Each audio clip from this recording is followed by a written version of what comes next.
অন্যদিকে আগামী 24 ঘন্টায় উত্তর পশ্চিম বঙ্গোপসাগরে তৈরি হওয়া ঘূর্ণাবর্ত শক্তি বাড়িয়ে নিম্নচাপে পরিণত হতে পারে। দক্ষিণবঙ্গে আজ ভারী বৃষ্টির সম্ভাবনা নেই, কখনো আকাশ পরিষ্কার আবার কখনো আংশিক মেঘলা আকাশ দেখা যাবে।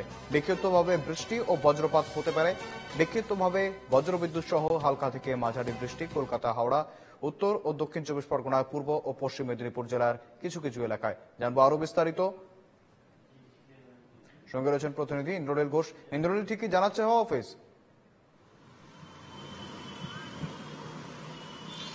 একদমই, দেখো, আলিপুর আবহাওয়া দপ্তরের তরফ থেকে যেটা জানানো হয়েছে যে প্রধানত পরিষ্কার আকাশ থাকলেও বেলা বাড়ার সাথে সাথে কলকাতা সহ দক্ষিণবঙ্গের বেশ কয়েকটি জেলায় হালকা থেকে মাঝারি বৃষ্টিপাতের সম্ভাবনা রয়েছে এবং কোথাও কোথাও বজ্র বিদ্যুৎ সহ বৃষ্টিপাতের সম্ভাবনা থাকছে বলেই আলিপুর আবহাওয়া দপ্তরের তরফ থেকে জানানো হয়েছে। এবং যে নিম্নচাপটি তৈরি হওয়ার কথা ছিল সেটি কিন্তু সুস্পষ্ট নিম্নচাপ হওয়ার পথেই রয়েছে। ফলে আগামী বেশ কয়েকদিন দক্ষিণবঙ্গ এবং উত্তরবঙ্গের বেশ কয়েকটি জেলাতে বৃষ্টিপাত কিন্তু শুরু হবে এবং নিম্নচাপের জেরে বৃষ্টিপাত কিন্তু দক্ষিণবঙ্গে চলবে, এমনটাই কিন্তু হাওয়া অফিসের তরফ থেকে জানানো হয়েছে।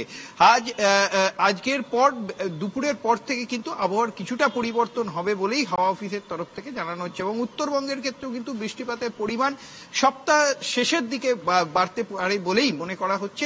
এবং এই যে ঘূর্ণাবর্ত এবং তার সঙ্গে মৌসুমী অক্ষরেখা সক্রিয় থাকার জন্য বৃষ্টিপাতের পরিমাণ কিন্তু দক্ষিণবঙ্গে কিছুটা বাড়বে এবং মৎস্যজীবীদের কিন্তু আগামী 28 তারিখ পর্যন্ত গভীর সমুদ্রে যেতে নিষেধ করা হয়েছে। কারণ এই যে বৃষ্টিপাত এবং যে ঘূর্ণাবর্ত, এই কারণের জন্য 30 থেকে 40 কিলোমিটার বেগে ঝোড়ো হাওয়া বইতে পারে, সেই কারণের জন্য গভীর সমুদ্রে মৎস্যজীবীদের যেতে নিষেধ করা হয়েছে।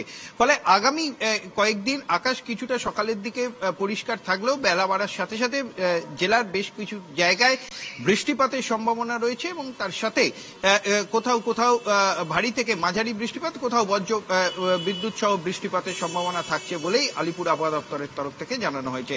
শুভেন্দু, একেবারেই ধন্যবাদ ইন্দ্রনীল।